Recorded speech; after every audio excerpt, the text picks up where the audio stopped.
지난주 중에 아주 무척 추웠는데 여러분 다 건강하게 잘 지내실 수 있기를 바랍니다. 한 유학파 개구리가 한 명 있었습니다. 미국에서 유학을 마치고 온 한 개구리가 선글라스를 끼고 혀를 잔뜩 꼬이게 하면서 잘난 척을 하는 겁니다. 우리 코리안 피플들 너무 저질이야. 로우 레벨.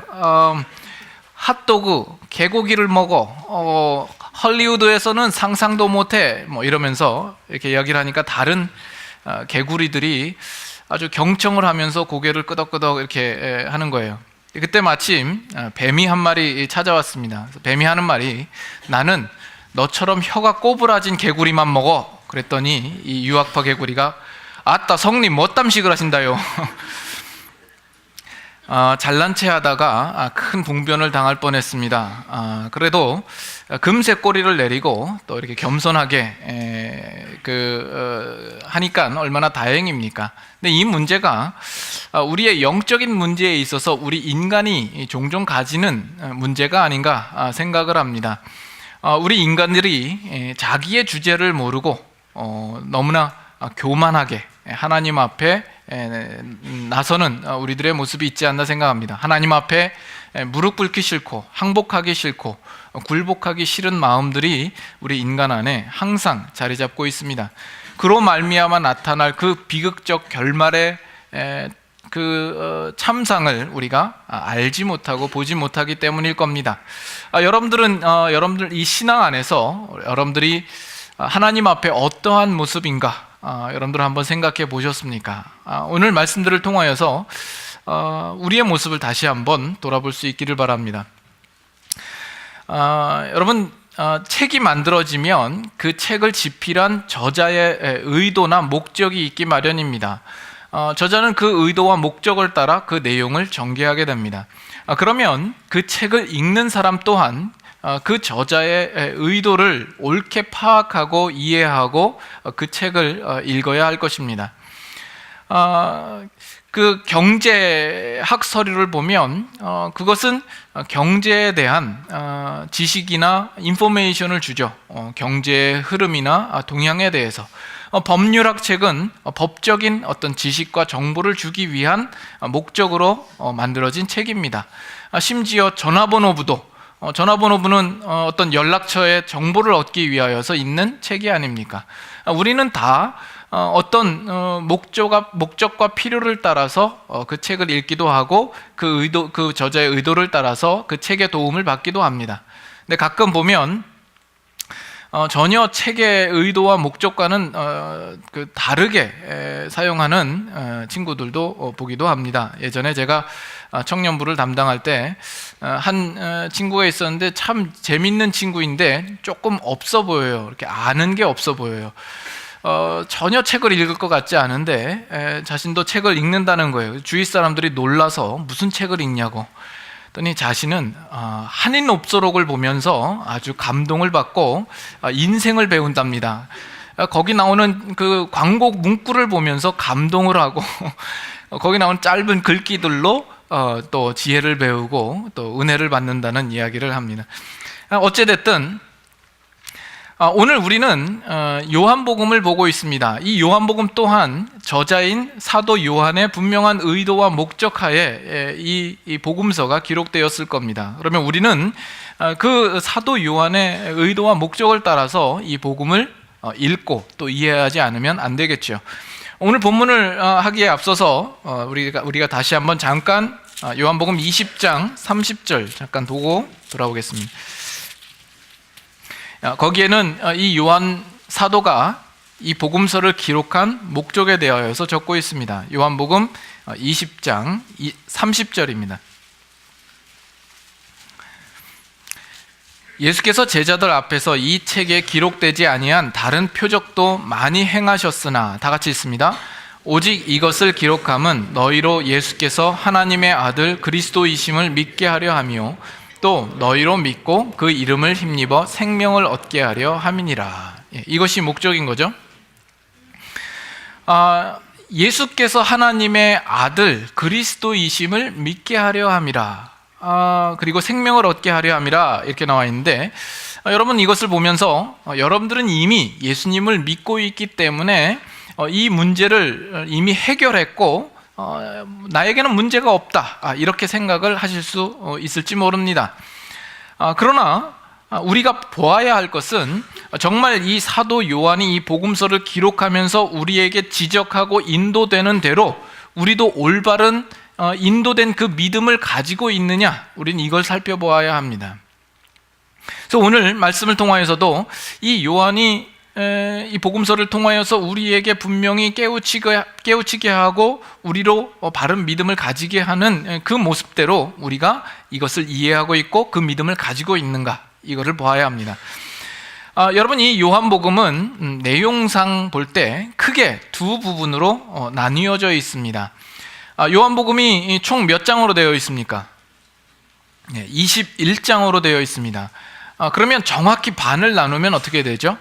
21을 반으로 나누면 10과 2분의 1이 됩니다. 근데 우리가 지난 시간까지 본 것이 10장 21절까지요. 우리가 오늘 보기 시작한 것이 22절부터입니다. 근데 10장에 42절까지 되어 있으니까 딱 반에 해당되는 거죠. 그래서 10장 21절까지가 이 요한복음 전반부에 해당됩니다. 그래서 그 전반부에 있는 내용들은 바로 이 예수님께서 약속하신 약속되어진 그 메시아요 그리스도이심을 이야기하고 또 그리스도가 이 땅에 오셔야만 했던 이유를 설명하고 있습니다. 그러나 11장부터는 이제 우리의 죄를 위하여 대속하시는 속죄 양으로서 그의 죽으시는 일에 대하여서 나오고 있는 겁니다. 그러면 오늘 우리가 읽었던 22절부터 10장 마지막 절까지의 내용은 요한복음 1장부터 10장까지의 전체적인 결론에 대한 그림을 보여주고 있습니다. 예수님의 공생의 사역의 그 마지막 그림을 우리에게 제시해주고 있는 겁니다. 그럼으로써 오늘 본문은 이제 11장으로 나아가기 위한 하나의 그 전환점, 연결고리처럼 되어 있는 것이죠. 그래서 오늘 우리가 보아야 할 것은 이 사도 요한이 이 복음서를 기록할 때에 그가 심혈을 기울이고 의도를 가진 그 의도를 우리가 파악함으로써 우리가 이제 다음 장으로 나아갈 준비를 하는 겁니다. 이것이 여러분들이 올바른 복음을 이해하기 위하여서 필요하고 또 여러분들의 믿음이 그 과정에 따라 순서에 따라 올바른 믿음을 가지고 있는가 점검하기 위하여서 필요한 내용이리라 생각이 됩니다. 그래서 먼저 오늘 읽었던 우리 본문을 먼저 좀 생각을 하도록 하죠. 22절을 보시면 예루살렘에 수전절이 이르니 때는 겨울이라. 여기 수전절이 나와 있는데 여러분 수전절 그러면 여러분 상당히 생소하게 들리실 겁니다. 수전절은 다른 말로 하면 헌신절, 그래서 Feast of Dedication 이라고 하기도 하고 광명절이라고도 합니다. Feast of Light. 그리고 현대 히브리어 단어로는 하누카 이렇게 이야기를 합니다. 근데 이 수전절은 원래 구약 시대부터 있었던 절기가 아닙니다. 여러분 구약 성경과 이 신약 성경 사이에는 그 시간적인 간격이 있습니다. 그 간격이 약 400년 정도가 됩니다. 이 400년 동안에는 하나님으로부터 보내진 어떤 선지자도 일어난 일이 없고 또 그렇기 때문에 어떠한 예언도 없었던 거죠. 세례 요한이 옴으로 말미암아서 이제 그 시기가 끝나게 되는 것입니다. 근데 그 400년이라는 그 기간 속에 이 이스라엘 백성에게는 아주 암울한 시기가 있었습니다. BC 167년경쯤에 안티오쿠스 에피파네스라는 왕이 있었습니다. 이 사람은 상당히 나르시즘이 있어서 자아도취적인 어떤 그런 마음을 가지고 이상한 행동들, 기이한 행동들 또 그런 일들을 많이 했습니다. 그래서 별명이 미친놈이었습니다. 이 안티오쿠스 에피파네스가 이 유대를 종교적으로 탄압한 최초의 왕이었습니다. 그래서 이 유대로 하여금 그 유대 절기나 그 의식들을 행하지 못하도록 법으로 금하고 박해를 했었던 거죠. 그래서 이스라엘의 그 예루살렘, 이스라엘의 중심인 이 예루살렘을 쳐들어와서 예루살렘 성전을 파괴해 버립니다. 그리고 지성소에 마음대로 들어가서 거기에서 돼지를 제사로 드리기도 합니다. 돼지는 부정한 동물이었습니다. 그리고 거기에다가 오히려 제우스 신상을 세운 거죠. 그래서 상당히 성전을 더럽힌 인물입니다. 근데 얼마 후에 이제 제사장의 아들로서 마카비라는 사람이 등장을 합니다. 그래서 이스라엘 사람들을 규합하고 리드해서 이 마카비라는 사람이 이스라엘 성전을, 예루살렘 성전을 탈환합니다. 그리고 그 성전을 복구시키고 제사를 재개하고 다시금 성전을 회복시키는 일들을 합니다. 그것이 기슬르월, 유대의 원력인데 우리로 하면 한 12월 정도가 됩니다. 그 겨울에 8일 동안 그날을 제정을 하여서 그날은 성전을 위하여서 함께 이렇게 힘쓰는 그런 날로 제정을 한 것이죠. 그래서 이 신약 시대에는 이 수전절이라는 것이 등장을 하게 되는 겁니다. 예수님께서 처음에 이 예루살렘에 올라오신 것은 요한복음 7장에 보면 초막절 때에 예루살렘으로 올라오십니다. 초막절은 추수기이죠. 가을쯤에 예수님께서 예루살렘에 올라오셨는데 지금 수전절에도 여전히 예루살렘에 계신 것으로 봐서 약 2달여간 예수님께서 이 예루살렘에 머무신 것으로 이렇게 생각이 됩니다. 그리고 그때는 겨울이었던 것이죠. 다음 구절 한번 봅니다. 23절에 예수께서 성전 안 솔로몬 행각에서 거니시니 이렇게 나옵니다. 솔로몬 행각은 어디인가? 여러분, 예루살렘 성전은 안으로 들어가면서 겹겹이 벽이 있습니다. 그것은 거기를 출입하는 자마다 허용이 되는 구역이 있고 또 통제가 되는 구역이 있습니다. 그래서 제일 바깥에는 이방인의 뜰이 있습니다. 모든 이방인들이 들어갈 수 있는 영역입니다. 그리고 거기서 한 벽을 더 넘어서 가게 되면 거기는 여인의 뜰이 있습니다. 그래서 이 유대 여인들이 들어갈 수 있는 곳이고, 하나 더 들어가면 이스라엘의 뜰이 있어서 유대 남정네들이 들어갈 수 있는 곳입니다. 그리고 그 안쪽에 제사장의 뜰이 있고, 그리고 성소와 지성소가 있어서 이 지성소는 대제사장만이 1년에 한 차례 들어갈 수 있는 곳이 되는 것이죠. 이 성전이라고 하는 것은 어디까지나 하나님이 주인 되시는 곳이요, 하나님을 경배하고 예배하는 곳입니다. 그런데 지금 예수님은 하나님의 아들 되십니다. 그러나 이 성전 안에서 예수님을 경배의 대상으로 모시는 것이 아니라 예수님은 지금 이 솔로몬의 행각이라는 곳에 있습니다. 이 솔로몬의 행각이라는 것은 이방인의 뜰에 위치하고 있는 겁니다. 그 솔로몬의 행각에 거니시고 거기서 유대인들로부터 힐난을 당하시는 그런 모습 속에 있는 겁니다. 이것이 요한복음 1장부터 10장까지의 그 전체적인 결론에 대한 그림이요 광경으로서 우리에게 제시하고 있는 것입니다. 다음 구절 보겠습니다. 24절 보시면 유대인들이 애워싸고 이르되 당신이 언제까지나 우리 마음을 의혹하게 하려 하나이까? 그리스도이면 밝히 말씀하소서. 이 유대인들의 요구를 어떻게 들으십니까? 왜 우리를 의혹하게 합니까? 정말 그리스도이시면 우리에게 밝히 말씀해 주십시오. 그러면 우리가 믿겠습니다. 이런 마음으로 그들이 요구하는 것이 아닙니다. 그들은 이미 예수를 죽이려고 마음을 먹었습니다. 그러나 이렇게 요구하는 것은 예수로 하여금 그가 말하는 말을 통하여서 다시 한번 트집을 잡고 구실을 얻어서 그를 끌어내어 잡아 죽이려고 하는 그 마음입니다. 예수님이 자신을 그리스도라 하고 하나님의 아들이라고 하고 하나님과 동등됨으로 스스로를 표현하는 것에 대하여서 분명한 구실을 잡기 위한 것이죠. 예수님께서 그리스도라 스스로 말씀하시는 이 일들을 하지 않으셨나요? 지금까지도 해 오셨습니다.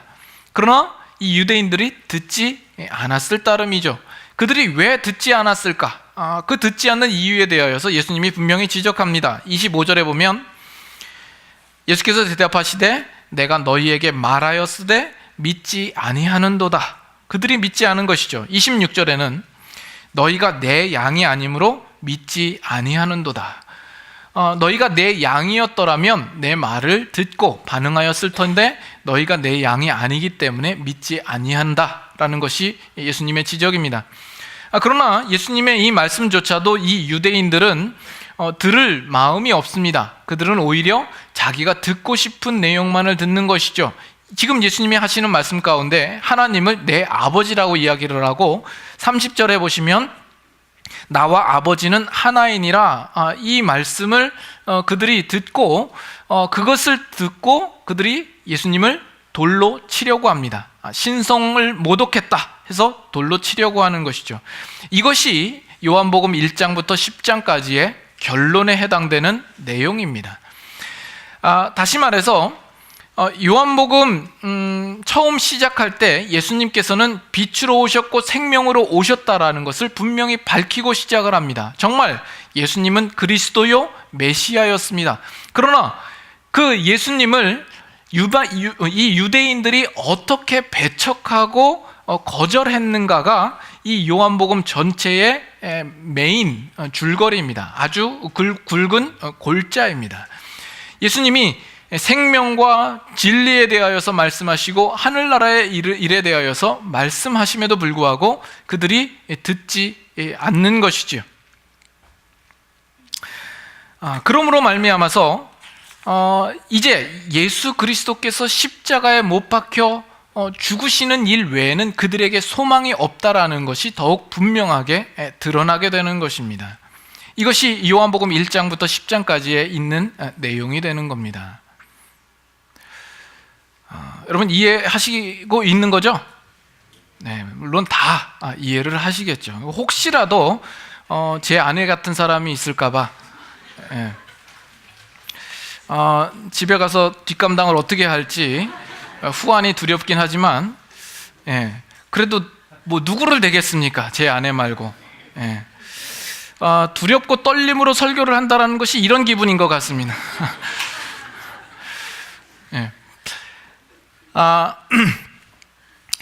이 부분을 우리가 다시 한번 설명을 드릴 텐데 이것을 지금 우리가 10장을 보고 있는데 10장 마지막 절에 가서 마지막 절에 있는 내용들을 가지고 다시 한번 생각해 보도록 하죠. 10장 마지막 절 가시면 40절 한번 보겠습니다.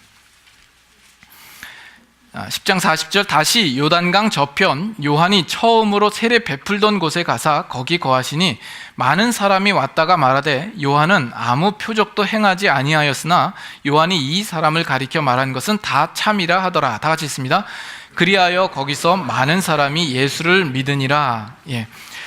예수님께서 이 유대인들과 대화를 나누시고 다시 요단강 저편 요한이 처음으로 세례 베풀던 곳에 가셨습니다. 여기 다시 세례 요한이 등장을 합니다. 여러분 이 요한복음에서 이 세례 요한은 왜 등장을 하는 걸까요? 이 세례 요한이 증거한 것이 무엇입니까? 우리가 이 세례 요한의 증거한 것을 우리가 좀 더 분명하게 하기 위해서 다시 한번 요한복음 1장으로 한번 가보겠습니다. 요한복음 1장 요한복음 1장 5절 1장 5절 한번 같이 읽겠습니다. 빛이 어둠에 비치되 어둠이 깨닫지 못하더라. 여러분 이것은 누가 설명하는 겁니까? 누가 말하는 겁니까? 사도 요한이 이야기하는 겁니다. 빛이 어둠에 비치되 어둠이 깨닫지 못하더라. 지금 이것은 사도 요한이 이야기하는 겁니다. 그럼 사도 요한이 이 글을 쓸 때는 앞으로 어떻게 될 일들을 알지 못한 상태에서 이 글을 쓴 겁니까? 아니면 그 모든 되어진 일들의 결국을 알고 이 글을 쓰고 있는 겁니까? 후자이죠. 후자입니다. 이미 예수 그리스도와 또 그가 하신 일들과 그로 말미암아 되어진 결과를 두고 지금 이 요한복음 기록할 때 빛이 왔지만 그 어둠이 깨닫지 못하더라 하는 내용을 적고 있습니다. 그러나 처음부터 이 사실을 확실하게 증거했던 자가 있었는데 그가 바로 세례 요한이었던 것이죠.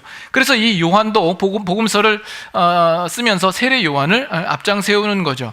세례 요한이 어떤 역할로서 온 겁니까? 6절부터 11절까지 한번 같이 교독하도록 하겠습니다. 6절부터 있습니다. 하나님께로부터 보내심을 받은 사람이 있으니 그의 이름은 요한이라. 그가 증언하러 왔으니 곧 빛에 대하여 증언하고 모든 사람이 자기로 말미암아 믿게 하려 함이라. 그는 이 빛이 아니요 이 빛에 대하여 증언하러 온 자라. 참빛 곧 세상에 와서 각 사람에게 비추는 빛이 있었나니 그가 세상에 계셨으며 세상은 그로 말미암아 지은 바 되었을 때 세상이 그를 알지 못하였고 자기 땅에 오매 자기 백성이 영접하지 아니하였으나. 세례 요한이 와서 그가 한 일은 빛에 대하여 증거하는 것입니다. 그래서 예수님께서 그의 앞에 나타났을 때에도 세례 요한은 보라 세상 죄를 지고 가는 하나님의 어린 양이로다 라고 분명히 선포하고 말한 것이죠. 그러나 그 일들에 대하여서 백성들의 반응은 오히려 그것을 거부하고 반대했다라는 것이죠. 그 백성이 알지 못하고 자기 백성이 영접지 아니하였다라는 것입니다. 요한복음을 보면 1장부터 10장까지의 그 전체적인 내용이 뭐냐 하면 바로 그 사실을 분명하게 증명해주는 그 내용으로 되어 있다라는 것입니다. 예수님께서 오셔서 분명히 복음을 전하시고 생명과 진리를 펼쳐 보이시고 그의 신적인 간섭과 능력으로 기적과 표적을 그들에게 보여주었음에도 불구하고 그들이 듣지 않았다라는 내용입니다. 이것이 수없이 많은 어떤 내용들이 있습니다. 하루는 니고데모가 예수님께 찾아와서 그러죠. 당신이 행하시는 이 표적은 하나님께서 보내신 자가 아니면 아무도 행할 수 없습니다. 그러자 예수님이 내가 거듭나지 아니하면 하나님 나라에 들어갈 수 없다라고 이야기를 하죠. 이 니고데모는 예수님께서 말씀하시는 그 뜻을 이해하지 못합니다. 거듭남을 이해하지 못합니다. 그가 유대인의 종교 지도자요, 학식이 있고 지식이 있고 율법을 행함에도 불구하고 그 사실을 깨닫지 못하는 거죠.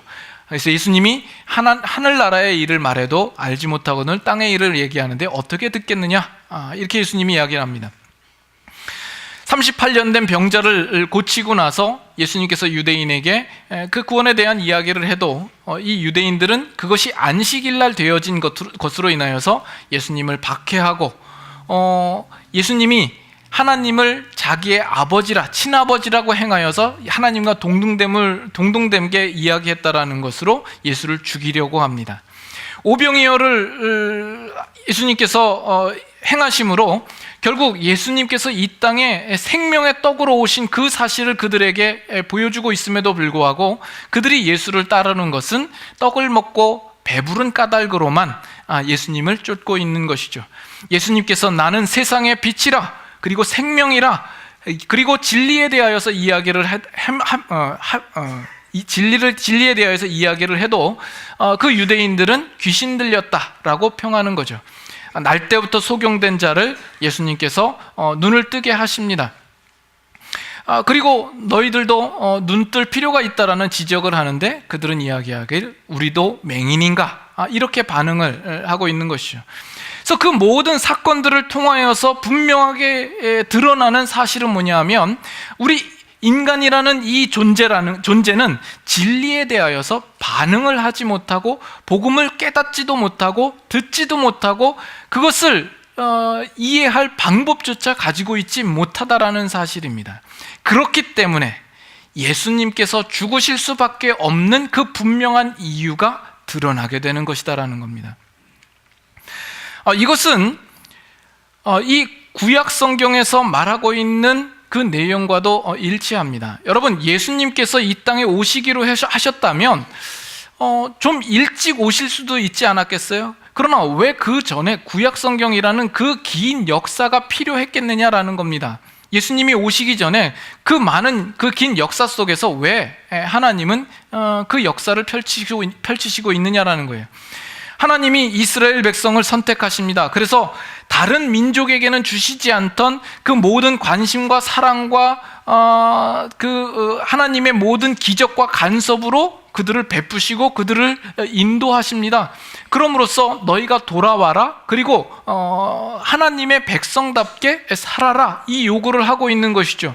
그러나 그 구약 성경을 통하여서 우리에게 분명히 깨닫게 해주는 사실은 무엇입니까? 이스라엘 백성이 그럴 만한 능력이 없다라는 것이죠.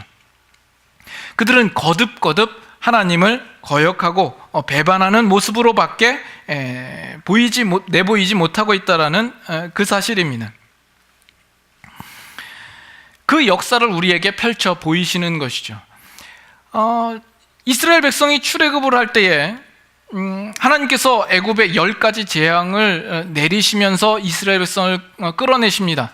그러나 그들이 나오자마자 홍해가 가로막혀 있는 그 상황 속에서 그들이 하는 이야기는 우리를 죽이려고 여기까지 끌어냈느냐라는 불신의 답밖에 가지고 있지 못하는 것이죠. 하나님께서 홍해를 열어서 마른 땅으로 걷게 하십니다. 그리고 광야에서 반석에서 물을 내게 해서 마시게 하고 만나를 내려서 그들의 배를 채웁니다. 그리고 이 시내산까지 오게 하죠. 시내산에서 이 모세가 40일 동안 올라가 있는 동안에 그 아래에 있던 이스라엘 백성은 그 40일 동안에도 만나를, 하늘에서 내려주는 만나를 먹었을 것입니다. 그러나 그들이 만든 것은 뭐예요?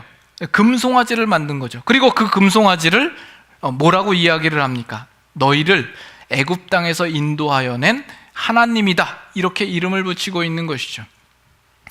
그 구약 성경 전체를 통하여서 우리에게 보여주는 것은 우리 인간이라는 존재가 어떤 존재인가 하는 것을 분명하게 확인시키고 있는 것입니다. 우리는 하나님의 의로움에 우리 스스로 다가갈 수 없는 존재, 우리는 오히려 스스로 멀어지고 있는 존재라는 것을 보여주고 있는 것이죠.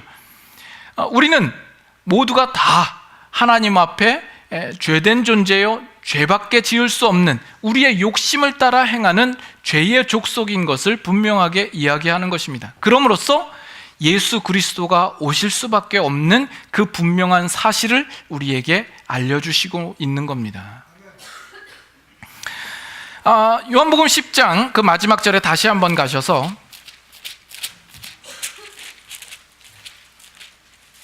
마지막 절에 다시 한번 가셔서 40절 보시면 다시 요단강 저편 요한이 처음으로 세례 베풀던 곳에 가사 세례 요한을 다시 등장시키고 있고, 예수님은 처음에 세례 받으셨던 장소로 가셔요.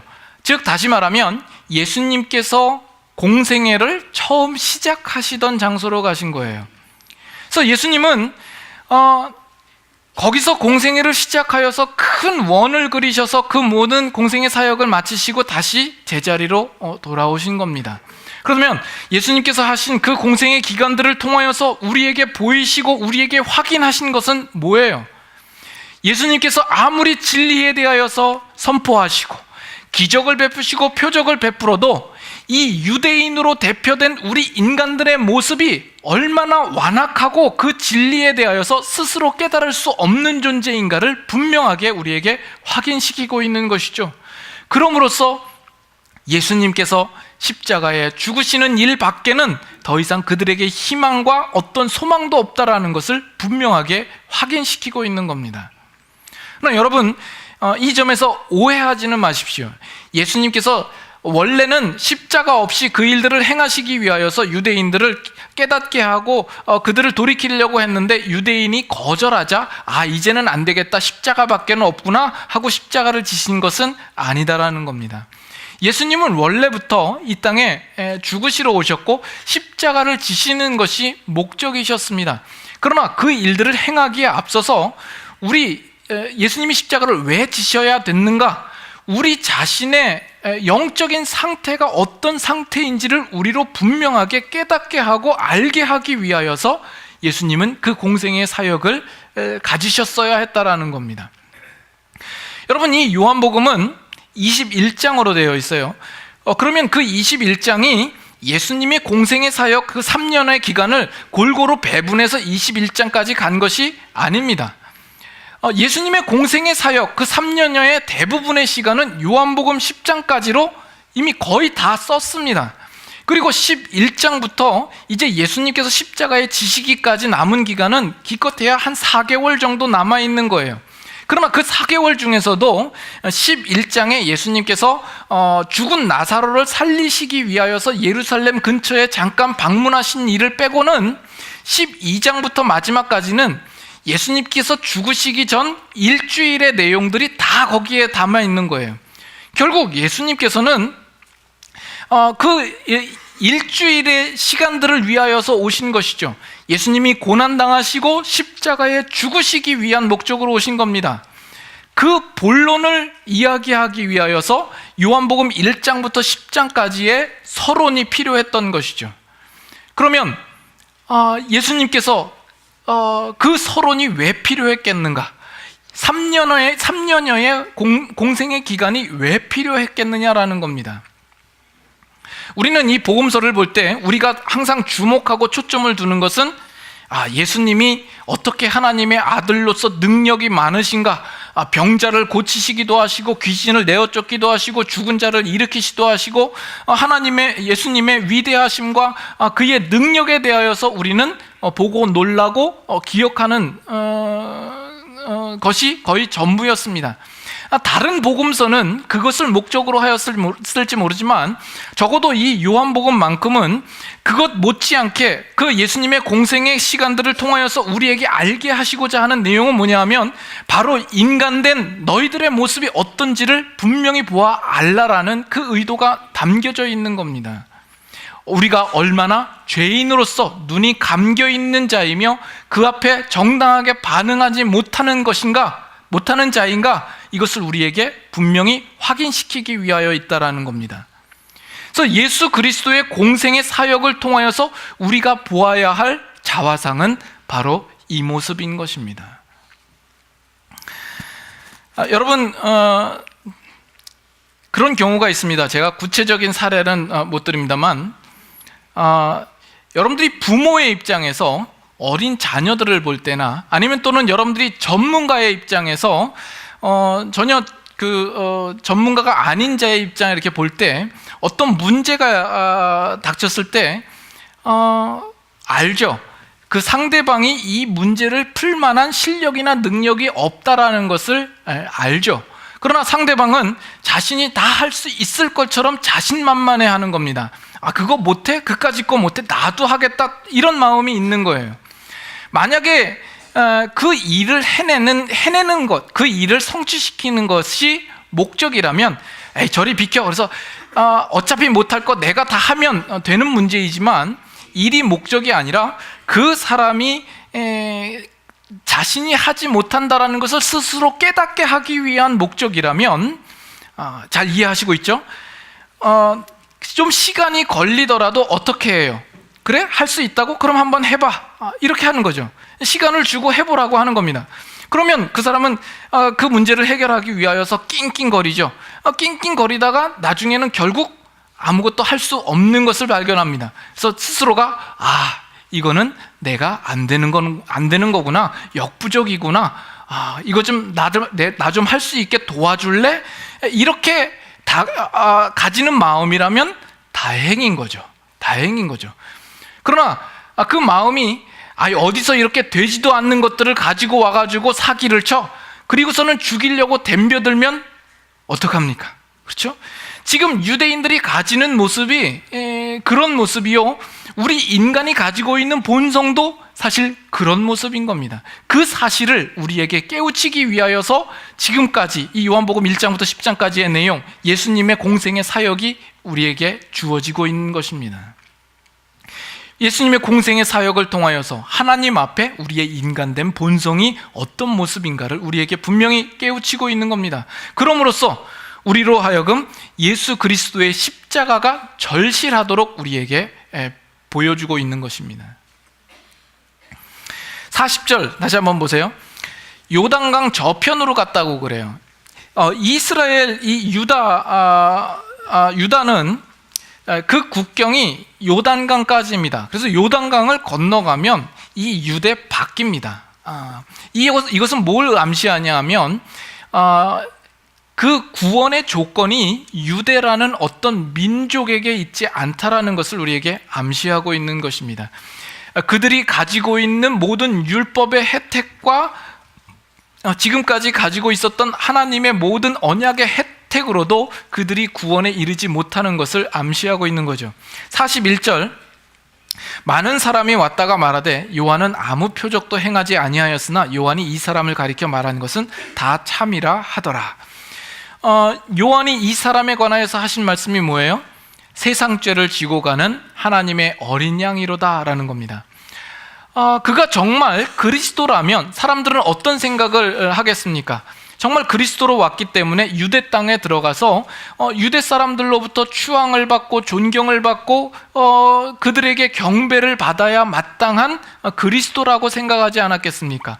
그러나 지금 결과를 놓고 보니까 예수님이 많은 표적을 행하셨음에도 불구하고 이 유대 땅에서 오히려 거절당하고 오히려 지금은 쫓겨나서 피하다시피 해서 이 유대 땅 밖을 나온 거죠. 그래서 예수님이 정말 세상 죄를 지고 가는 하나님의 어린 양이구나라는 그 사실을 이 사람들이 깨닫게 되었다라는 것입니다. 42절, 그리하여 거기서 많은 사람이 예수를 믿으니라. 이것은 상당히 역설적입니다. 유대인들은 누구보다 하나님을 향하여서 열심히 있는 민족이요, 또 율법과 여러 가지 계명을 가지고 있음에도 불구하고 그들은 예수 그리스도를 배척하고 믿지 않습니다. 그러나 예수님을 찾기 위하여서 그 유대 땅을 나와 있는 이 사람들은 예수님을 믿게 되더라는 것이죠. 이것은 요한복음 10장 16절에 있는 내용들을 실현시키는 어떤 사건이기도 합니다. 16절 한번 보시죠. 요한복음 10장 16절, 또 이 우리에 들지 아니한 다른 양들이 내게 있어 내가 인도하여야 할 터이니 그들도 내 음성을 듣고 한 무리가 되어 한 목자에게 있으리라. 그 우리에 들지 아니한 다른 양들을 예수님께서 인도하실 것에 대한 내용들을 말씀하시고 있는 것이죠. 여러분들에게 이제 묻겠습니다. 여러분들의 신앙은 어디까지 오셨습니까? 지금까지 말씀드렸던, 지금 우리가 요한복음 10장 이 마지막에 오는 이 자리까지 오셨습니까? 와 보셨습니까? 또는 이 과정을 분명히 거치셨습니까? 예수님의 공생의 사역을 들여다보면서 여러분 자신을 옳게 바라보고 직시하셨습니까? 내가 어떤 존재인가? 이 유대인이 유대인들만의 문제가 아니라 내 문제인 것을 보셨습니까? 내가 죄인이요, 내 안에 가망성이 없고 희망이 없는 정말 진리에 대하여서 무지한 존재인 것을 여러분 아시겠습니까? 여러분, 예수님을 믿으면 뭐가 가장 먼저 달라진다고 생각합니까? 예수님을 믿으면 뭐가 제일 먼저 어떤 현상이 제일 먼저 일어납니까? 여러분들 그런 질타를 받아보신 적 있죠? 예수 믿는 사람이 왜 그래? 교회 다닌다고 하면서 왜 그 모양이야? 뭐 이런 이야기는 우리 교회 안에서도 성도들끼리도 합니다. 제자반을 받으면서도 왜 그래? 사역반까지 마쳤는데 왜 그래? 우리는 어떤 그렇게 다른 사람을 보기를 좋아하는 그런 존재들인지 모르겠습니다. 여러분, 원래 이 사회 교육이라고 하는 것은 한 사람의 인격을 기르고 그 사람의 성품을 다져서 사람답게, 인간답게 만드는 것을 목적으로 하고 있습니다. 오늘날에는 교육의 목적이 상당히 변질되어 있습니다만 교육의 원래의 목적은 그렇습니다. 훌륭한 인격자로 만드는 것이 교육의 목적입니다. 여러분들은 유치원 때부터 또 초등교육, 중등교육, 고등교육, 대학교육까지 다 마치시지 않았습니까? 여러분들은 얼마나 달라지셨습니까? 달라지더라도 학교 다니기 시작한 때부터 달라지는 것은 아닙니다. 어떤 경우에는 20년을 학교를 다녀도 달라지지 않는 사람이 있습니다. 우리는 교회를 다닌다고 하면 교회 다니는 순간부터 달라져 있을 거라는 어떤 기대와 어떤 이해를 가지기가 쉽습니다. 자기의 잣대로 들이대면 그 잣대를 벗어날 사람은 없을 겁니다. 그것은 다 상대방을 묵사발을 내기 위하여서 하는 표현들입니다. 상대방을 어떻게 해든 죽이고 자기를 정당화시키기 위하여서 그런 말을 하는 것이죠. 예수 그리스도를 믿으면 어떤 현상이 제일 먼저 일어납니까? 예수님을 믿어서 내가 감동을 얻는 것, 내가 달라지는 것, 내가 윤리적으로 좀 깨끗해지고 도덕적으로나 여러 가지 면모에서 청렴해지는 어떤 이런 모습입니까? 물론 우리가 거기까지 가야 합니다. 그러나 그것은 예수 믿지 않고서도 그런 모습을 비슷하게는 할 수 있습니다. 그러면 예수 믿음으로써 우리에게 나타나야 될 가장 먼저 나타나야 할 문제가 무엇이냐면, 여러분들은 당황스러워야 됩니다. 난감해야 됩니다. 아주 곤란해해야 합니다. 무엇 때문에? 내가 지금까지 알던 내가 아니라는 사실에 대하여서. 내가 지금까지 나에 대하여서 볼 때는 어느 정도 괜찮게 보였습니다. 어느 정도 내가 의롭다라고 생각한 부분들에 대하여서 내 모든 신념이 무너져 버리게 되는 거죠. 내가 알던 내가 아니야. 예수 그리스도를 알고 나니까, 복음서를 보다 보니까 내가 어떤 존재인지를 이제는 새롭게 보면서 혼란에 빠지기도 하고 당황스럽기까지 하는 겁니다. 여러분, 지금까지 요한복음 10장을 우리가 오랜 시간 계속해서 말씀을 나눴습니다. 이 말씀을 나누는 동안에 여러분 어떤 생각을 가지셨습니까? 여러분이 지금까지 오는 동안에도 그건 그냥 대수롭지 않게 여기고, 자신을 볼 때에도 나는 이 정도로 신앙생활하는 것이 그저 괜찮고 문제가 없다라고 생각하시고 계시다면, 여러분들은 어쩌면 아직 유대인의 입장에 있는 것일 겁니다. 여러분이 정말 이 요한복음을 제대로 읽어나가시고 제대로 이해하시고 계신다면, 여러분들은 여러분 자신에 대하여서 놀라셔야 합니다. 내가 죄인이구나, 맞구나, 이대로는 살 수 없겠구나, 희망이 없구나. 그래서 예수 그리스도의 십자가의 죽으심이 새롭게 보이기 시작하신다면 이 요한복음을 제대로 읽고 이해하고 계시는 것일 겁니다. 예수님의 공생애가 가지는 그 의미를 한 성경상의 인물을 통하여서도 우리는 볼 수 있습니다. 여러분, 베드로를 보세요. 베드로는 예수님을 따르기 시작했습니다. 얼마나 멋들어지게 예수님 앞에서 신앙 고백을 한 사람입니까? 주는 그리스도시요 살아계신 하나님의 아들입니다. 그러나 그가 가지는 자신감이 있었죠.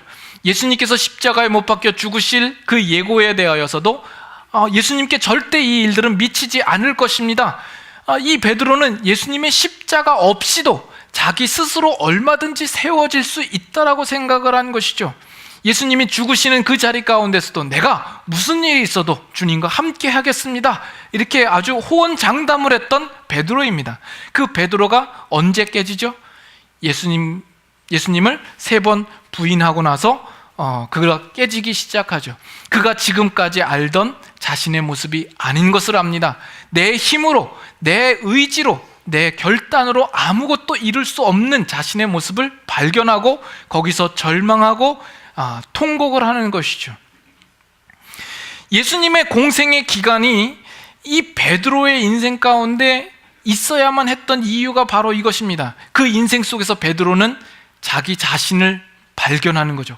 예수님의 공생에 그 함께했던 시간들을 통하여서 내가 지금까지 알던 내가 아니라는 사실을 분명히 깨닫게 되는 것이죠. 그리고 예수 그리스도의 십자가를 보게 되는 겁니다.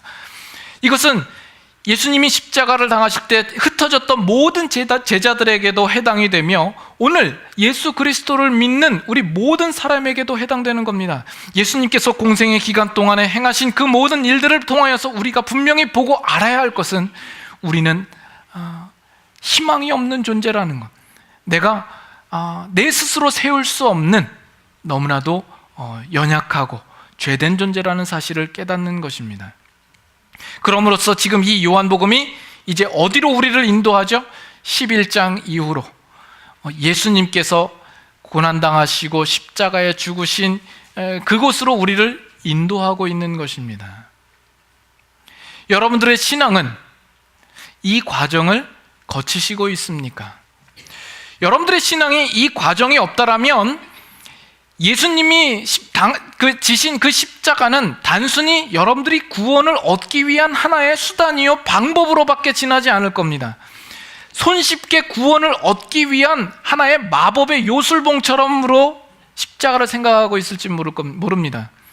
그러나 여러분이 정말 이 과정을 알고 내가 누구인지를 알고 십자가를 바라보고 십자가 앞에 나오는 자는 그 십자가의 가치가 무엇이며 십자가의 놀라움과 또 십자가 안에서 분명한 복음을 깨닫게 되실 것입니다. 내가 과연 이런 존재이구나, 요 모양 요 꼴밖에 안 되는 것이 내 모습이구나, 이것을 아는 것이 기독교입니다. 그리고 그런 나를 위하여서 예수님께서 찾아오시고 나를 위하여서 십자가에 못 박혀 죽으셨구나 라는 것을 아는 것이 바로 기독교의 복음이 되는 것입니다. 여러분들이 가지신 신앙에 대하여서 이 분명한 복음을 깨닫고 정말 그 십자가의 가치를 알고 십자가를 모시어드리며 그 중심으로 살아가는 여러분들의 삶이 되실 수 있기를 바랍니다. 우리